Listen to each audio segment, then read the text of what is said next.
अस्सलाम वालेकुम नाज़रीन, मैं साइमा कवल, आप देख रहे हैं सवाल आवाम का जीटीवी न्यूज़ पर। हर रोज़ एक नाइंसाफ़ी का केस, हर रोज़ नाइंसाफ़ी का एक नया पटारा, हर रोज़ किसी की जान जा रही है, किसी मासूम की जान जा रही है। हर रोज़ की बुनियाद पे अब इस नौजवान नस्ल को और आम लोगों को सड़कों पे आके खड़ा होना पड़ रहा है। हर रोज़ की, कभी हम लोग मीर अली रज़ा को, अभी हम लोग उसका मातम मना रहे हैं कि इसी दौरान में 18 माह की बच्ची आइजल जो है, जिसकी आप सिर्फ एक बच्ची का चेहरा देखें। मैं साहिब औलाद नहीं हूँ, लेकिन जो साहिब औलाद है ना, वो इस वक्त इस तस्वीर को ही देखकर वो मातम कदा हो जाएंगे, मातम कदा होंगे और होना चाहिए।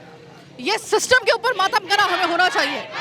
आज इस मासूम 18 माह की बच्ची, उसकी माँ, उसकी कब्र की मिट्टी खुश्क होने से पहले इस निज़ाम ने, बोसीदा निज़ाम ने मजबूर कर दिया उस माँ को कि वो आकर सड़क पे आके खड़ी हो जाए, बजाय उसका मातम मनाने के, उसका गम मनाने के। उधर एक और माँ और बाप और बहन वो मीर अली रज़ा का गम मना रहे। और कुछ पता नहीं है कि जिस वक्त मैं आपसे बात कर रही हूँ, जब आप ये प्रोग्राम देखेंगे इस दौरान में कितने ऐसे और केसेस सामने आ जाएंगे। ऐसे में मैं आपको एक और चीज़ बता दूँ, आपको ये रेवोल्यूशन की तरफ जा रहा है। अगर आप गौर करें, इस वक्त मैंने आज तक कभी जेनजीज को, नौजवान नस्ल को इस तरीके से किसी केस के सिलसिले में और फिर एक केस के चलते हुए किसी दूसरे केस के सिलसिले में इस तक सड़कों पे आते हुए नहीं देखा, और वो भी इतने दिन से। निज़ाम कानून क्वेश्चन मार्क, ये बड़ा सा क्वेश्चन मार्क। मैं आपको आज सिर्फ ये दिखाना चाहती हूँ कि ये लोग जो एहतजाज कर रहे हैं इतने दिनों से, ये चाहते क्या हैं, रियासत से चाहते क्या हैं, कानून से चाहते क्या हैं। लेकिन सबसे पहले मैं बात करूंगी हसन सूर्या, मीर अली रज़ा का बचपन का दोस्त। आप इससे पहले भी मेरे प्रोग्राम में से देख चुके हैं। आज कितना दिन हो गया तुम लोगों को एहतजाज करते हुए? तकरीबन 15वां दिन है आज। मीर के लिए हम रोड पे हैं और मुतालबा, अब तो आपको पता है, पहले तो ये कन्फ्यूजन थी ना कि सुसाइड मर्डर, अब तो एक ही चीज़ है, अब तो कातिल चाहिए ही चाहिए। और आपको एक बात बताऊं, ये कारवां जब हम लेके चले थे तो हम तो 5 लोग थे जब निकले थे। माशाल्लाह रोज़ दिन बर दिन बढ़ता जा रहा है। मेरा एक मैसेज है, कराची की आवाम जाग चुकी है, ठीक है, और मीर के कातिलों का पता लगाए बगैर अब हम नहीं बैठेंगे। मैं सबसे पहले तो आपसे ये कहूँगी, हाथ जोड़ के माफ़ी।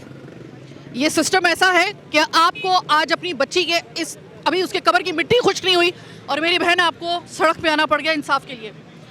मुझे सिर्फ ये बताइएगा कि मैं नहीं मालूम करूंगी, हमने सुन लिया कि क्या हुआ, मैं आपके जख्मों पे नमक नहीं छिड़कूंगी। मुझे ये बताइए, पुलिस क्यों उसकी साइड ले रही है? आपने उससे मालूम किया? आपके पास तो अकरबा फातिमा हुकूमत सिंध की तरफ से आई थी, आपने उनको बताया कुछ किसी किस्म का, फिर भी उसके बाद कोई आपको जो है वो इंसाफ का कोई आपके साथ कोई सलूक नहीं किया जा रहा?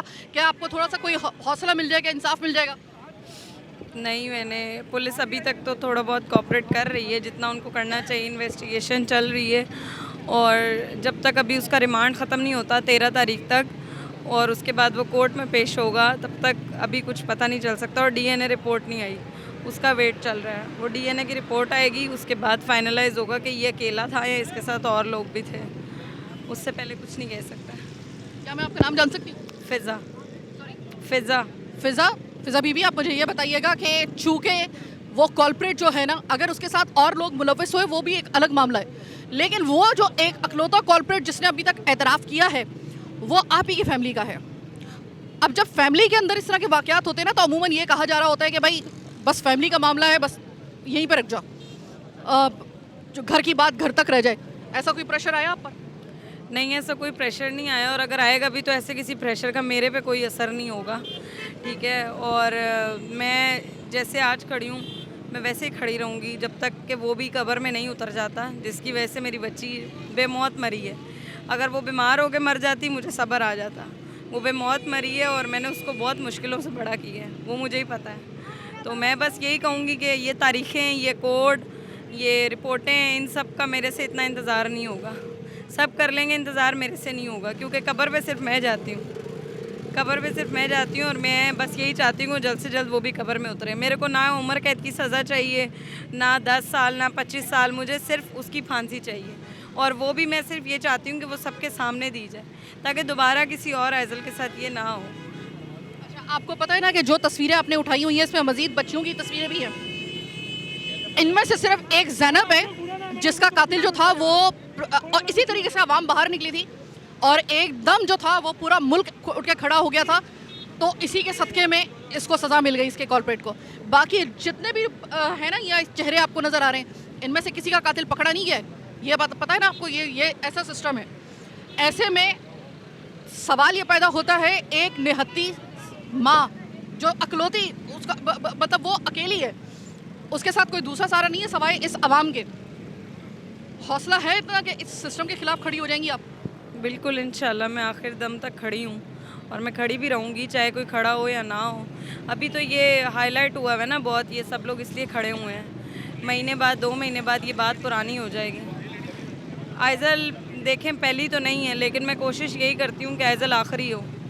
मैं बस यही चाहती हूँ कि आइज़ल के बाद ये सब किसी के साथ ना हो, मेरी बस यही कोशिश। अच्छा फिज़ा, एक और बात, शुरू से ही पुलिस आपके साथ ताउन हल्का फुल्का कर रही थी या पुलिस ने जो था वो कोई अपना, क्योंकि अमूमन देखा गया है पुलिस जो है ना, बजाय इसके कि मजलूम के साथ खड़ी हो, अमूमन पुलिस का हमने झुकाव जो है ना वो हमने जालिम की तरफ देखा है। माजरत के साथ ये बड़े तल्ख अल्फाज में बोल रही हूँ, लेकिन ये हकीकत है। क्या प्रेशर आने के बाद थोड़ा सा वो हिलजुल हुई है या इससे पहले पुलिस आपके साथ ताउन कर रही थी फ्रॉम द डे फर्स्ट? देखें मेरे साथ तो कॉपरेट हो रहा था, क्योंकि एफआईआर मेरे हस्बैंड की तरफ से काटी गई थी, तो ज़्यादा आगे वही थे और उनको सब पता है और उस वक्त तक ताउन हो रहा था, शुरू से ही हो रहा है। लेकिन मैं बस ये कह रही हूँ कि मैं इतनी तारीखें नहीं झेल सकती। बस मैं बस यही कहूँगी कि 1 तारीख पे आ जाओ, कोर्ट में आ जाओ, यहाँ आ जाओ। ज़ैनब के कातिल को 4 साल बाद जाकर फांसी हुई, जबकि उन्हें पता था कि कातिल कौन है। और मुझे तो डे 1 से पता है कि मेरी बच्ची को किसने मारा है, ठीक है, और सबको पता है कि किसने मारा है, ठीक है। तो मैं बस यही कहूँगी कि इसको चेंज करें अब चेंज करें। अब बहुत हो गया। ये 1.5 साल की बच्ची है, 3 साल 6 साल 10 साल समझ आता है। मेरी बच्ची सिर्फ 1.5 साल की थी, ठीक है। वो बहुत छोटी थी, वो इतनी छोटी थी कि वो ये भी नहीं बता सकती थी कि उसको कहाँ दर्द है, ठीक है। तो मैं बस यही कहूँगी कि जल्द से जल्द उसको जो है ना सज़ा हो, जितनी जल्दी हो सकता है उसको सज़ा हो। मैं आपको पूरे तरीके से यकीन दिलाना चाहती हूँ कि जब तक कि आप खड़ी हैं हम आपके साथ खड़े। आपका हौसला जब तक नहीं टूटेगा ना तब तक हम आपके साथ खड़े, और हम इसके बाद भी खड़े रहेंगे, क्योंकि ये हमारी जिम्मेदारी है, मीडिया की जिम्मेदारी है। आप मुझे ये बताइए कि मुझे आखिरी दफ़ा याद नहीं पड़ता कि मैंने ये आपको बड़ी अलार्मिंग चीज़ बता रही हूँ। मेरा प्रोग्राम अवामी प्रोग्राम है, आप जानते हैं, अरसे दराज से आप मेरा प्रोग्राम देख रहे हैं। मुझे आखिरी दफ़ा मैंने इलाकों में जाकर कब मैंने प्रोग्राम जो है ना, जो मेरे जो इस तरह के इश्यूज़ होते हैं जैसे बल्दियाती इश्यूज़ हैं, ये मुझे याद नहीं पड़ रहा मैंने आखिरी दफ़ा कब किया था, मैं भूल गई। क्योंकि मुझे कभी जो है वो मीर कत्ल केस, मीर रज़ा अली कत्ल केस, कभी मुझे किसी एक केस के सिलसिले में, कभी वली के केस के सिलसिले में, कभी जो है वो कहीं पे, हम ऐसा नहीं लग रहा कि खुदा की कसम हम किसी इंसानों के शहर में रह रहे हैं। मुझे ऐसा लग रहा है मैं किसी जंगल में रह रही हूँ। और इस सबको ऐसा लग रहा होगा कि अब ऐसा कब होता है? ऐसा तब होता है कि जब जुल्म करने वाले को ये पूरे तरीके से यकीन होता है कि उसको सज़ा नहीं मिलेगी। एक ऐसा नाम जो कि मुसलसल हम देखते हैं, जब भी कोई ज़्यादती, जब भी कोई नाइंसाफ़ी का केस होता है, एक नाम फ़हद बलोच साहब का। फ़हद मेरे तो बहुत अच्छे भाई हैं ये, और फ़हद भाई एक मरतबा फिर आपको शुक्रिया, मज़लूम के साथ एक दफ़ा फिर से आप खड़े हुए। असल में देखें ये वाक़यात इतने बढ़ते जा रहे हैं। मीर रज़ा के केस से हम शुरू हुए थे, एज़ल के केस पे हम आ चुके हैं, आगे और कितने केसेस हमने देखने इस तरीके का, हमारे पास अभी कोई भी जवाब नहीं है। और आप देखें कि इतनी बड़ी बड़ी अथॉरिटीज़ पे लोग बैठे हुए हैं, आईजी साहब बोलते हैं केस ट्रेस हो गया, और 2 दिन बाद वो इन्वेस्टिगेशन जो है उसमें पता चल जाता है कि कत्ल है, सुसाइड की तरफ मेरा सवाल ये है कि जिन्होंने नेग्लिजेंस की इस केसेस में, उनके खिलाफ क्या एक्शन हुआ? कोई एक्शन नहीं हुआ। तो जब देखें रियासत में ऐसे एक्शन नहीं होते और किसी के खिलाफ कोई बात नहीं की जाती या कोई उसके खिलाफ कार्रवाई नहीं की जाती, तो इस तरह के वाक़यात होते रहते हैं। और हमने इनको पहले दिन जितने भी धरनों में हम आए हैं, जितने भी एहतजाज में बैठे हैं, ये बोल दिया कि हमारा जीना मरना यहीं पे है। जब तक ये इंसाफ नहीं मिलेगा हम यहाँ पे बैठे हुए हैं। आपको लग रहा है हम 13-14 दिन बैठ गए, हम मज़ीद 13-14 दिन और नहीं बैठ पाएंगे, हम 14 साल भी बैठ जाएंगे इस सड़क के ऊपर। लेकिन मसला ये आ रहा है कि आप तो कभी मैं आपको देखती हूँ कि कारसाज वाला जो केस हुआ था, नताशा वाला, आप उस वक्त जो थे, चूँकि आप खुद भी कानूनदान हैं और आप खुद भी एक बहुत रिनाउंड वकील है, मुझे ज़रा कानून की ज़ुबान में ज़रा समझाइएगा, मैं शायद इतना इल्म नहीं रखती हूँ इस हवाले से।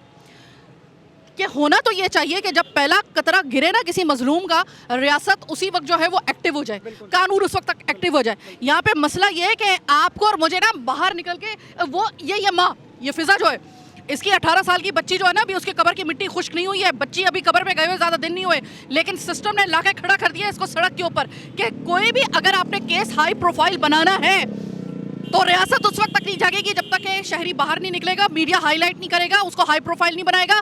पता नहीं ऐसे कितने केसेस हैं जो हमारी नज़र से बच गए, तो वो आज दफन के दफन नहीं हो गए।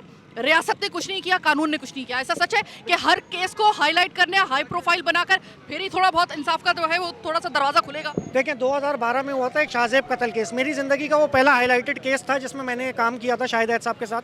तो मुझे तब से आज तक 2026 आ चुकी है और आप देखें कि तब तक यही चीज़ चलती आ रही है कि हमें एहतजाज ही करना पड़ रहा है, हमें चीखना चिल्लाना पड़ रहा है, कोई बेहतरी नहीं आई, 1% भी नहीं आई। और मुझे लग रहा है अगर यही निज़ाम रहा तो अगले 100 साल भी नहीं आएगी। इस निज़ाम को बदलना होगा, या ये निज़ाम बदलेगा या हम रहेंगे, निज़ाम रहेगा। अभी अगर मैं कानूनदान की नज़र से आपसे पूछूं, एक बच्चा जो है, ये बच्ची जो है आइजल, अगर इसी की सिर्फ बात करें, वो बच्चा भी जो है ना वो माइनर एज का है, जिसको उसका एडवांटेज हासिल हो रहा है। उसको कहा जा रहा है कभी कि भाई वो जहनी जो है वो माजूर, मतलब यानी कि वो थोड़ा मजजूब है, या मजजूब तो खैर नहीं कहूँगी, यानी कि जहनी थोड़ा सा माजूर है, आप ये कह लें जहनी माजूर है, लेकिन उसको ये पता है कि इस बच्ची के साथ करना क्या है, ठीक है, ये तमाम मामलात उसको पता है। ऐसे में अगर कोई माइनर हो, उसके लिए कानून क्या कहता है, उसको इस कभी फेल की उसको क्या सज़ा मिलेगी, या उसको क्लीन चिट दे दी जाएगी? एंटी रेप लॉज के मुताबिक सज़ाए मौत सज़ा है इसकी। एंटी रेप लॉज ने खुलेआम लिख दिया, एंटी रेप लॉज बने हैं मुल्क के अंदर, उसके अंदर है कि सज़ाए मौत वरना उम्र कैद। तो इन दो सज़ाओं में से कोई एक सज़ा तो वो लेके जाएगा, चाहे वो उम्र का कम हो। बिल्कुल ये बिल्कुल कानून में लिखा हुआ है, बिल्कुल बिल्कुल एंटी रेप लॉज मौजूद है। मतलब हम उसको एज अ माइनर ना उसको जो है वो डिस्क्राइब करें, बल्कि उसको क्रिमिनल के हैसियत से डिस्क्राइब करें। बिल्कुल क्रिमिनल है, ठीक है, बिल्कुल। यानी कि ये माँ सही फिर वो कर रही है, एहतजाज कर रही है कि मेरी बेटी तो उससे भी छोटी थी जिसको मारा गया है, और अगर वो बच्चा जो है जिसके जो कॉल्प्रेट है अभी तक, अच्छा आप क्या कहते हैं किसके, वो बच्चा अकेला था या उसके साथ आपको लग रहा है कि, क्योंकि आप तो ये केस देख रहे हैं। तो इन्वेस्टिगेशन ने ये बताया है कि इन्वेस्टिगेशन में अब तक ये बताया गया है कि एक ही था वो, ठीक है। आईओ ने इनके साथ पहले कोऑपरेट नहीं कर रही थी, इनको बोल रही थी ये भी तो बच्चा है, ये वो। देखें आप मैं एक चीज़ ये बोल रहा हूँ कि सब उसको ना बच्चा कह रहे हैं, वो बच्चा नहीं है, मैं कुछ और कह नहीं सकता टीवी के ऊपर, वरना मैं उसको उसका बच्चा कहता। समझ रही हैं आप मेरी बात? जब वो ये हरकत कर सकता है तो वो सज़ाए मौत का मुतहरिक है, उसको सज़ाए मौत मिलनी चाहिए। यानी कि वो कम से कम, उसको मैं बार बार कह रही हूँ, आप जिसको बच्चा बच्चा कह रहे हैं ना, जिसको बच्चा बच्चा कह रहे हैं, वो लड़का, उसको ये पता था कि जिनसी अमल कैसे सरअंजाम दे रहा है किसी बच्ची के साथ, उसके अंदर ये सेंस थी। आप उसको कैसे जहरी माजूर कह सकते हैं?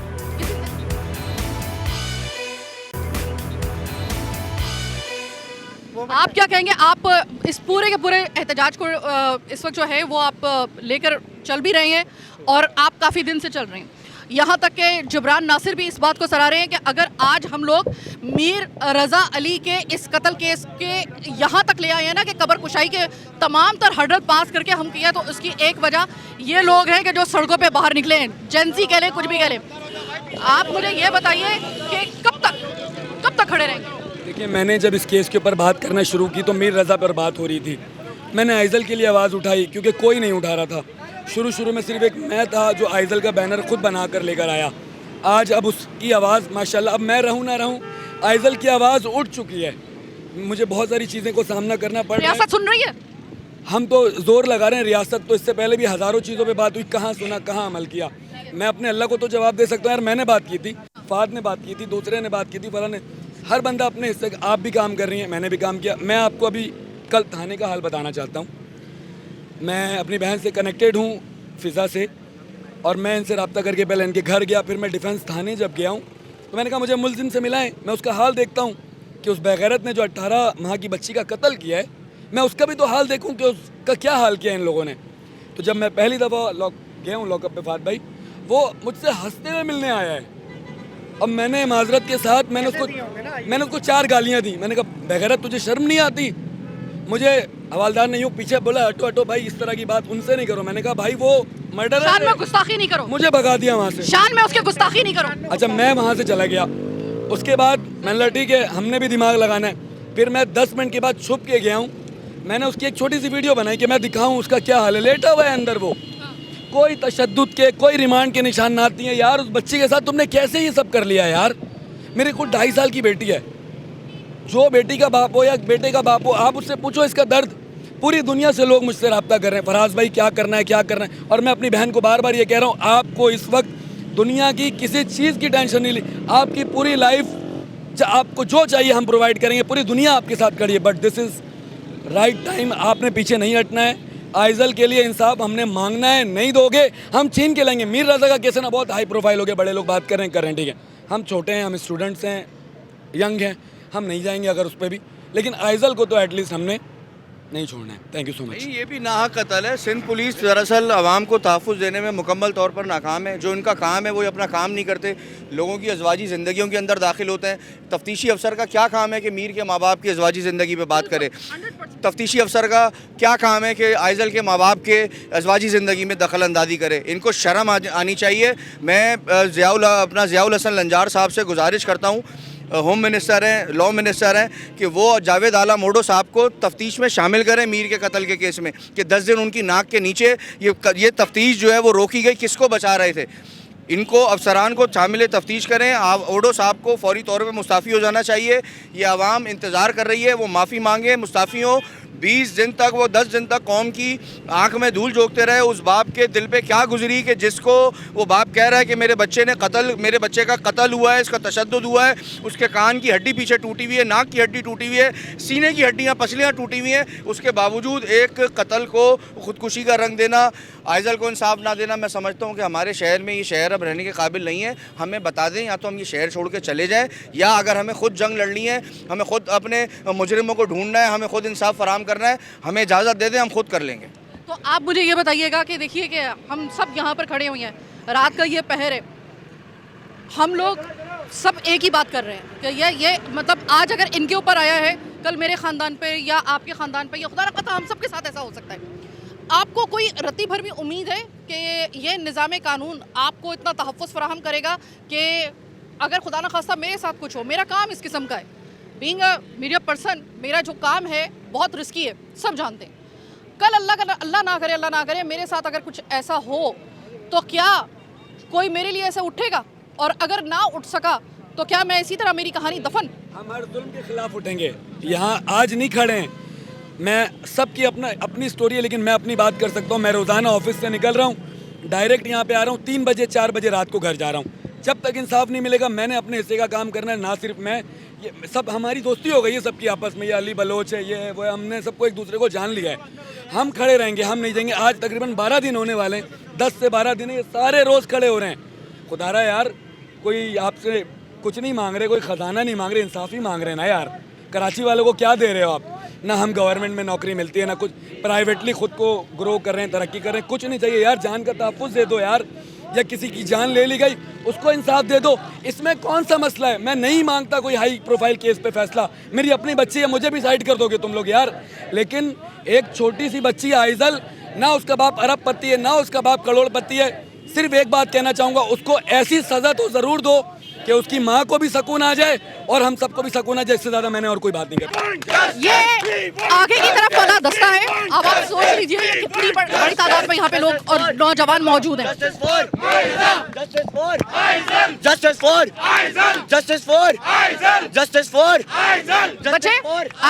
आपकी एज कितनी है? 18। और आप स्टूडेंट हैं? यस। आप इसके बावजूद अमूमन ये समझा जाता है कि नई नस्ल के बारे में एक गलत फहमी दूर कर लीजिए।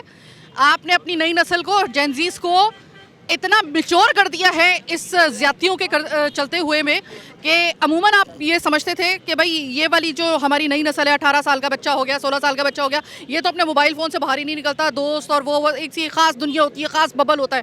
आपकी वजह से, आपकी नाइंसाफ़ियों की वजह से वो मिच्योर होकर आ रहा है, सड़कों पे आपको नज़र आ रहा है 18 साल का ये स्टूडेंट बच्चा। आप पुरजोश अंदाज में नारे लगा रहे हैं और ज़ाहिर है कि इस उम्र में, जिस उम्र में आप हैं, अमूमन सोचा जा रहा होता है कि लावाली उम्र होती है और उस वक्त ये इंसाफ क्या है, ज़्यादती क्या है, नाइंसाफ़ी क्या है, इसके अमूमन इतनी सेंस नहीं होती, लेकिन आपको है। ऐसी क्या चीज़ सिखा दी है? मतलब इस मुल्क ने, इस शहर में रह के हर इंसान सीख चुका है कि इंसाफ क्या है, ज़्यादती क्या है, हक़ क्या है, बातिल क्या है। ये चीज़ें आपको सीखनी लाजमी है। अगर आप ये नहीं सीखोगे तो आप अपने हक़ के लिए भी आवाज़ नहीं उठा पाओगे। अगर आप में थोड़ी सी भी इंसानियत हो कि आप देखें आइज़ल माशाल्लाह कितनी छोटी बच्ची थी, कितनी प्यारी बच्ची थी, उसको 1 रुपये की कुछ समझ ही नहीं थी उसको, उसके साथ ये हो सकता है तो बाकी जो खातून हैं, बाकी जो फ़ीमेल्स हैं जो 16 साल से 30 साल तक की बाकी भी हैं, उनके साथ भी यही हो रहा है, किसी को नहीं छोड़ा जा रहा है। यहाँ पर तो मतलब लड़के तक सेफ़ नहीं है, खातून सेफ़ नहीं है, कोई सेफ़ नहीं है। यहाँ पे कभी डकैत मार देते हैं तो कभी कोई है, कभी डंपर है तो कभी कुछ मसले होते हैं। किस तरीके से सेफ्टी मिलेगी, कब होगा कुछ?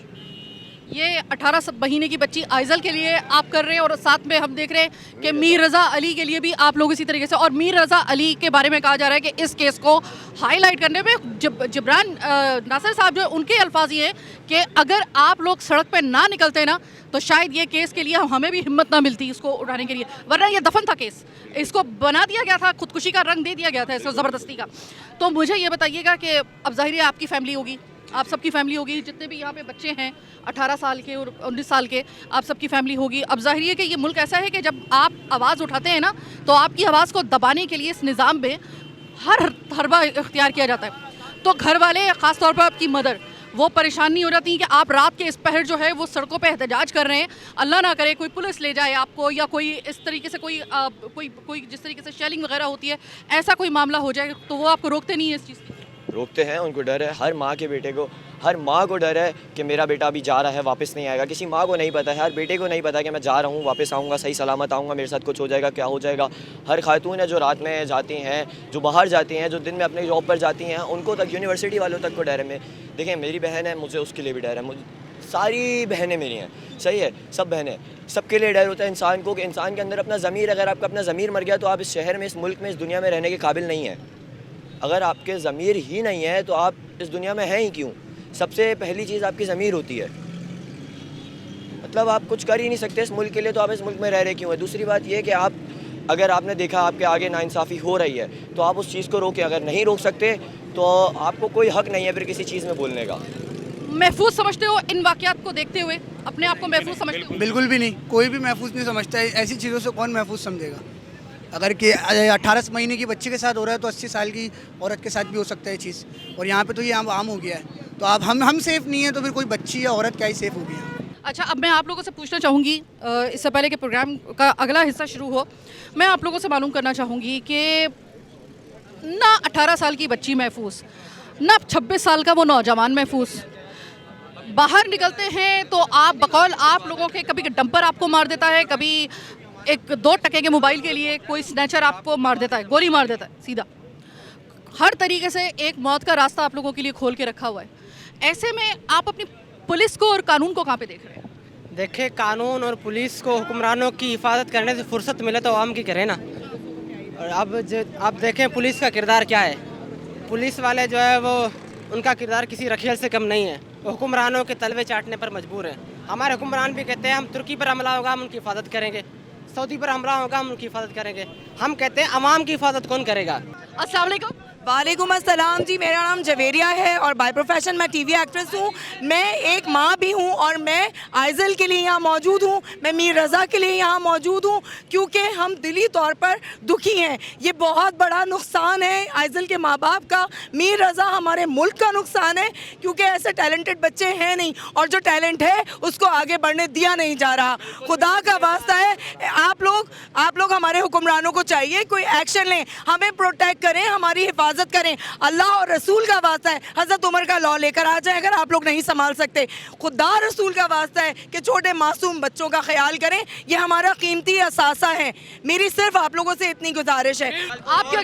मैं ये कहना चाहता हूँ कि हमें हर दफ़ा हमारे हक के लिए रोडों पे क्यों बैठना पड़ता है? क्यों बैठना पड़ता है? हमारे भाई मर जाते हैं, हमारी बहनें मर जाती है, हमारे यहाँ छोटी छोटी बच्चियों के साथ रेप होता है, हमारे यहाँ किडनैपिंग होती है, हमारे यहाँ भत्ताखोरी होती है। क्या हमारा यही काम रह गया है कि हम हर मसले के लिए रोड पे आके बैठे हैं, हमें घर पे बैठ के इंसाफ नहीं मिलेगा क्या? ये कब तक चलता रहेगा? जितने भी बड़े बड़े इदारों के ओहदेदार हैं, जितने भी मिनिस्टर्स हैं, जितने भी हुक्मरान हैं, वो ये जवाब दे दें हमें कि भाई हमें रोड पे ही आना पड़ेगा।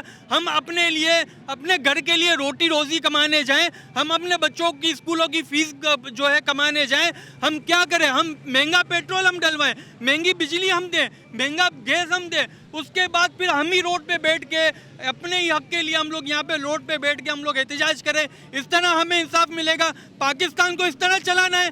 अगर पाकिस्तान को इस तरह चलाना है तो अपनी सीटें छोड़ दो और हम जैसे लोगों को सीटें दे दो। मैडम, ये हर रोज का तमाशा बनवाया गया है सर। अच्छा, मैं बस ये कहना चाहता हूँ कि जिस शहर के अंदर 25 लाख रुपए का थाना फरोख्त होगा, उसका SHO क्या करेगा? वो यही हरकतें करेगा जिस तरह से यहाँ पर थानेदार करते हैं। मैं chairman human right council of Pakistan का आज यहाँ पर खड़े होकर ये एहतजाज में इन नौजवानों के साथ हूँ। हम ये समझते हैं इस शहर के साथ एक बहुत ज़्यादा जुल्म हो रहा है। जुल्म ये हो रहा है कि जहाँ पर IG DIG की ओहदे जो ना नौकरियाँ बिकती हों, जहाँ पर सिंध बिल्डिंग कंट्रोल अथॉरिटी बिकता हो, जहाँ पर इदारे बिकते हों, वहाँ पर इंसाफ कहाँ पर होगा? बहुत शुक्रिया। अभी एक बात और भी आपको बताऊं, अभी इसके फौरन बाद हम जाएंगे नासिर जिब्रान के पास, उनसे ज़रा मालूम करेंगे क्योंकि बहुत बड़ा कद आवर एक शख्स सामने आया है नासिर जिब्रान की सूरत में, जो नाइंसाफ़ी के खिलाफ तने तरह खड़ा हुआ है। बहुत सारे और भी लोग खड़े हुए हैं, लेकिन वो बहुत ज़्यादा जो है इस वक्त उम्मीद, बहुत से लोगों की उम्मीद बना हुआ है।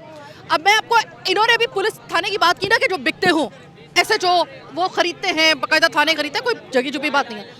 इधर मैं अपने मीडिया के भी कहूँगी, अपना खुद एहतसाबी करनी चाहिए। अगर मीडिया सही किरदार अदा करे तो हम बहुत बड़ा कलीदी किरदार अदा कर सकते हैं, अगर हम सही तरीके से रिपोर्टिंग करें।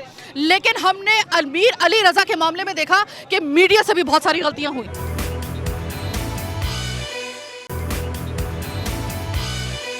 अभी नासिर जिब्रान साहब ने, जो अहले खाना है मीर हसन केस के, जो इसके जितने भी उनके जो अहले खाना है यानी कि वुरसा हैं, उनके साथ बैठ के एक और प्रेस कॉन्फ्रेंस की है। और इस वक्त अगर मैं ये कहूँ कि इस केस को अगर एक बंदा, अगर ये केस नहीं इसके साथ, उनके साथ नहीं खड़ा होता ना, ये आज जहाँ तक ये पोस्टमार्टम और जिस तरीके से कब्र कुशाई और जिस तरह के ये मामलात यहाँ तक पहुँचे हैं, कभी ना पहुँचते। ये सिस्टम पूरा एक साइड पर हो गया था, पुलिस समेत। ख़ास तौर पे पुलिस के ऊपर बहुत सारे सवाल इसमें उठते हैं। एक शख्स था नासिर जिब्रान, जो हमेशा ऐसे वाक़यात में जो हैं वो खड़े होते हैं। इस दफ़ा भी नासिर जिब्रान, अगर कहा जाता है कि अगर ना होते तो ये मामला इतना हाईलाइट ना होता कभी भी, चाहे हम पूरा मीडिया जोर लगा देता। ये यहाँ तक अगर कोई मामला लेकर आया है तो नासिर जिब्रान ने क्या है। नासिर जिब्रान इस वक्त मेरे साथ मौजूद हैं, ज़रा उनसे बात करते हैं इस सवाल से। वालेकुम सलाम।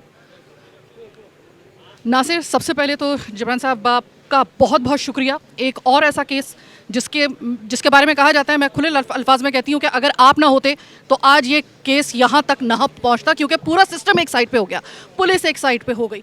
और अगर ये कब्र कुशाई और ये तमाम तर मामलात अगर पहुँचे हैं तो वो आपकी वजह से पहुँचे, वरना इन बेचारे शरीफ लोगों में इतनी हिम्मत ना होती। नहीं, मैं सारी हिम्मत इस बच्चे की वालदा से और वालिद से और बहन से ले रहा हूँ। मेरी सारी हिम्मत उनसे, वो मुझसे हिम्मत नहीं ले रहे। मैं इतनी खौलनाक बातें जो अजियत उस नौजवान के साथ हुई है, कंपोजर देखा है आपने वालिदा के साथ में बैठे हुए? क्या उन्होंने कमज़ोरी दिखाई? क्या वो रोई? उसके ऊपर दिल नहीं चाह रहा होगा उनका फुट फुट के रोने का, सुन के कि उनके लख्ते जिगर के साथ क्या हुआ है। मुद्दई जब तक खड़ा होता है जी, केस कायम होता है। मैं तो अपनी प्रोफेशनल ड्यूटी निभा रहा हूँ। जब मैं किसी का वकील हूँ तो मैं उनका रिप्रेजेंटेटिव हूँ। जो उनकी इंस्ट्रक्शंस हैं वो मैंने बयान करनी है और खुल के बयान करनी है, जैसे वो चाहते हैं वैसे वो बयान करनी है। मेरे मुँह में अपनी ज़बान नहीं है बतौर वकील की, मेरी जिम्मेदारी है, तो इसलिए क्रेडिट भी इस चीज़ का एक उनको जाता है। दूसरा, चूँकि हाँ, जब हम इतने सारे अफसरान की बात करते हैं सरकारी, जिनकी करप्शन मैंने आपके सामने रखी, तो वहाँ जिन्होंने वाकई में हकीकत पसंदी के साथ और हक़ाइक़ को सामने रखते हुए और ईमानदारी को और इंटेग्रिटी को सामने रखते हुए प्रोफेशन की काम किया है, डॉक्टर सुमैया पुलिस सर्जन, उनको क्रेडिट जाता है। और तीसरा, तमाम ये मीडिया के सहाफ़ी, सुबह कभी 8 बजे मैं देख रहा हूँ खड़े हुए वहाँ पे, कभी दोपहर की 3 बजे की धूप में खड़े हुए। आज 8:30 प्रेस कॉन्फ्रेंस का टाइम था, अभी 9:30 बजे तक खड़े हुए हैं ना, रोज़ आ रहे हैं। और कभी कभी मैं भी गुस्सा कर जाता हूँ, बर्दाश्त करके मुस्करा लेते हैं। और सबसे चौथा, इस शहर की नौजवान का, उनको आप जंजी कहें, उनको आप जंतर मंतर कहें, उनको आप कुछ भी कहें, रोज़ निकल रहे हैं और भूलने नहीं दे रहे हैं इस कौम को कि रज़ा अली ख़ान इस शहर का नौजवान बेटा था और शानदार बेटा था, कामयाब बेटा था, दूसरों के लिए रोज़गार पैदा करने वाला बेटा था। अच्छा जिब्रान, आप ये बताएं कि आप एक नाम आपने लिया है डॉक्टर सुमैया का, वाहिद ऐसी औरत जो कि मतलब वो जिस तरह स्टैंड उन खातून ने किया है ना, क्रेडिट गोज टू हर, लेकिन वही सिंध हुकूमत जो है उनके ज़राए का ये कहना है कि उन्होंने तो हमें बदनाम कर दिया, मुझे तो अब उन खातून की सिक्योरिटी की फिक्र लग गई है। तो ऐसे में अगर कभी अब ये आपको भी पता है मुझे भी पता है ये आखिरी केस नहीं है इस सिस्टम में, आगे चल के अगर ऐसे केसेस मतलब सुमैया ने ये हिम्मत की लेकिन आपको एक टके का भी किसी किस्म का कोई आपको कोई कंसर्न नज़र आ रहा है गवर्नमेंट, सिंध गवर्नमेंट की तरफ से या पुलिस की तरफ से कि वो इसको आगे लेके चलने को तैयार हैं इस केस को? अगर सुमैया साहिबा को इनकरेज कर देंगे, प्रमोशन दे देंगे या कोई सर्टिफिकेट दे देंगे, लेटर ऑफ रिकमेंडेशन दे देंगे, तो फिर बाकी ब्यूरोक्रेट्स का भी दिल चाहेगा यार कि छोड़ो हम भी अपनी ड्यूटी करते हैं, हम करप्शन नहीं करते, हम गाफिल नहीं होते, हम किसी के प्रेशर में नहीं आते, बहुत दाद मिलती है। तो डॉक्टर सुमैया को तब वो चाहते हैं इबरत का निशान बनाना ताकि दोबारा कोई ये हिम्मत ना करे, क्योंकि भाई कैसे आपने साईं सरकार से पूछे बगैर कोई भी बात कर दी या जो उनके मौक़िफ़ के ख़िलाफ़ जाती है जिसकी वजह से होम मिनिस्ट्री या किसी की एम्बेरसमेंट हो गई।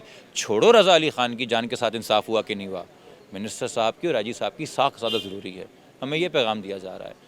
तो इसलिए आवाम, नौजवान, हम, आप, मीडिया, हर आम पाकिस्तानी डॉक्टर सुमैया के साथ खड़ा हुआ है कि शायद हमारी सपोर्ट देख के बाकी ब्यूरोक्रेट्स इनकरेज हो जाएं कि बेशक ये आने जाने वाली हुकूमतें माने ना माने, अवाम तो कम से कम दिल में इज़्ज़त करेगी। सिर्फ कब्र कुशाई के मामले में और ये पोस्टमार्टम के मामले में बोर्ड तब्दील किया, ये तमाम किया, इसी में आप लोगों की मुज़ाहिमत की इंतहा हो गई। हम यही देख के हैरान रह गए थे, अभी तो बंदे तक पहुँचना, उस दरिंदे तक पहुँचना, उन कॉर्पोरेट्स तक पहुँचना, ये तो पूरा एक मुज़ाहिमत का समंदर भी पार करना है। आपको लगता है कि थक तो नहीं जाएंगे घर वाले? कोशिश उनकी यही है, ये निज़ाम की कोशिश है कि जब ब्लैक एंड वाइट चीज़ें, हमारे यहाँ तो आपको पता है ऐसे भी मर्डर हुए ना कि मारने वाला एमपी के सीसीटीवी फुटेज में नज़र आ गया या घर के बाहर से ही बॉडी मिली।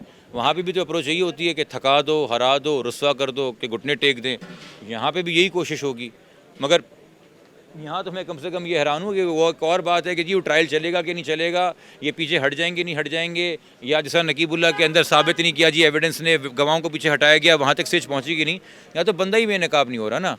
तो जब ट्रायल में बंदा एक्विट होता है ना, आप कहते हैं जी जज साहब की गलती थी उन्होंने बरी कर दिया, मगर जब आप बंदा ही नहीं ढूंढ पाते फिर किसकी गलती है? फिर तो होम मिनिस्ट्री की गलती है। तो फिर अगला इस्तीफ़ा किसका होना चाहिए? अभी जो हम आहिस्ता आहिस्ता बात कर रहे हैं, ये आपका failure with every passing day नज़र आ रहा है। आपने एक बात प्रेस कॉन्फ्रेंस में बोली और वो ये बोली, और उससे वो बात सुन के यकीन करें रात भर मुझे नींद नहीं आई थी, कि एक sitting police officer highly command का वो इनके वालिद को और इनके घर वालों को बिठाकर मुसलसल इस कब्र कुशाई से पहले ये फोर्स करता रहा कि वो खुदकुशी है, मान लो खुदकुशी है, और आप उसके इस्तग़फ़ार की वो करें कि उसने खुदकुशी की है, उसका वो करें, और बाद में साबित होता है कि वो खुदकुशी नहीं थी, या बाद में साबित होता है। इसके ऊपर तो होना ये चाहिए था कि वो जो मज़कूरा अफसर जिसका आपने नाम लिया है उसको तो फौरी तौर पर डिसमिस होना चाहिए था। अलिफ से बे नहीं हुआ, मतलब ये पुलिस की तो यहाँ तक तो उनकी नाक आई हुई है। तो माशाल्लाह से जब हायरार्की ऐसे बिहेव करेगी और उनको हाथ नहीं लगाएगा तो फिर नीचे वालों को भी क्या पैगाम जाएगा ना। फिर हम कहते हैं ना कि पूरा निज़ाम गला सड़ा है। अब ये जुमला अलग अलग नीयतों की वजह से बोला जा सकता है, ठीक है, कुछ लोग और बहुत से सियासी वजूहात की वजह से बोल रहे हैं। मैं तो सिर्फ छोड़ें बड़े बड़े सूबों का और बड़ी आबादी का मसला, एक घर में 3 लोगों का ख़ानदान है, 4 से 3 का हो गया, ये मसला नहीं हल कर सकते आपके। तो मैं इसलिए कह रहा हूँ कि गला सड़ा निज़ाम है, गला सड़ा निज़ाम है। आपको कोई इस गले सड़े निज़ाम से कोई मुआवजे की उम्मीद है?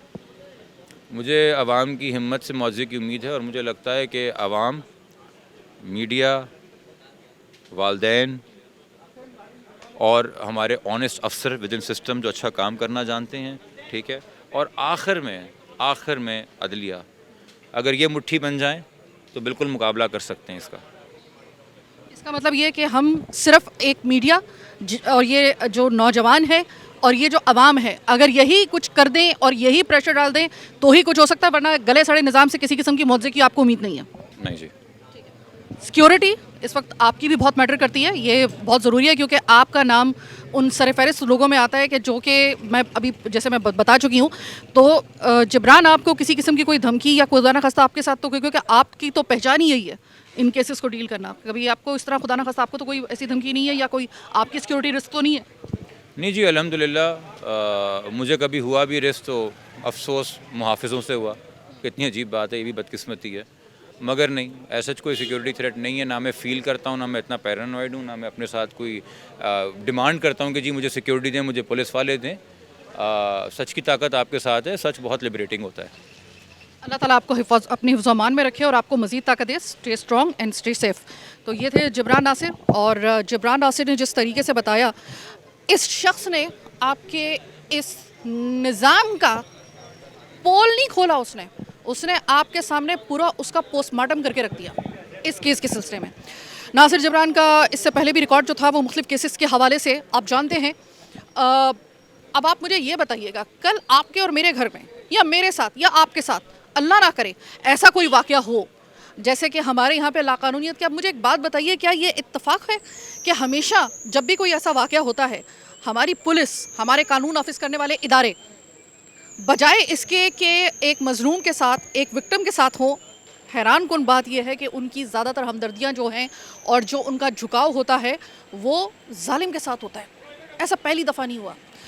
हम आपको ऐसी तमाम वाक़यात की अगर लिस्ट बताना शुरू करें तो एक हाफ तो हमारे प्रोग्राम का जो होगा ना, वो सिर्फ़ और सिर्फ उन नामों के ऊपर होगा, उन केसेस के ऊपर होगा। तो आप मुझे सिर्फ ये बताइए कि कल आपके और मेरे घर में, मेरे साथ, आपके साथ, अगर कभी कोई ऐसा खुदा न खास्ता अंधोनाक कोई वाक़या हो जाए, जैसे कि मीर हसन केस में इस 26 साल के इस लड़के के साथ हुआ, आपको रत्ती भर भी उम्मीद है इस सिस्टम से कि आपको, मुझे या हमारे अगर खुदा न खास्ता घर में अगर किसी के साथ ऐसा हो तो उसको कोई रत्ती भर भी कोई आपको उम्मीद है कि कोई इंसाफ मिलेगा? नासिर जिब्रान ने कहा है कि ये गला सड़ा निज़ाम है, चाहे निज़ाम कानून हो या फिर इस मुल्क का निज़ाम हो। ये इस वक्त अलार्मिंग सिचुएशन है। आपको मैंने दिखाया कि किस तरीके से जेंजीज, जिस तरीके से आवाम बाहर निकली हुई है इतने दिनों से, न खाने का होश, न पीने का होश, वो सड़कों के ऊपर आपको नज़र आ रहे हैं। आप इसको एक मामूली चीज़ समझते हैं, आप यकीन करें कि रेवोल्यूशन की तरफ शायद आप ये समझ लें कि ये पहला कदम है। अलार्मिंग चीज़ है, अलार्मिंग पॉइंट है। खुदा के लिए निज़ाम कानून में इतनी उसको सहल कर दें कम से कम कि एक मज़लूम को कम से कम एक रत्ती भर उम्मीद हो कि कानून उसका साथ देगा, ये रियासत उसका साथ देगी। लेकिन इस केस ने जिस तरीके से निज़ाम की खामियों को, जिस तरीके से घिनौना चेहरा निज़ाम का हमारे सामने लाकर खड़ा किया है, बहुत कम उम्मीद है। इसी एक नाउमीदी के साथ आज के प्रोग्राम का मैं इख्तिताम कर रही हूँ। अपनी टीम के साथ मैं इजाज़त आपसे चाहूँगी। फीडबैक से आगाह करना हरगिज़ मत भूलिएगा। अल्लाह ने के बाद।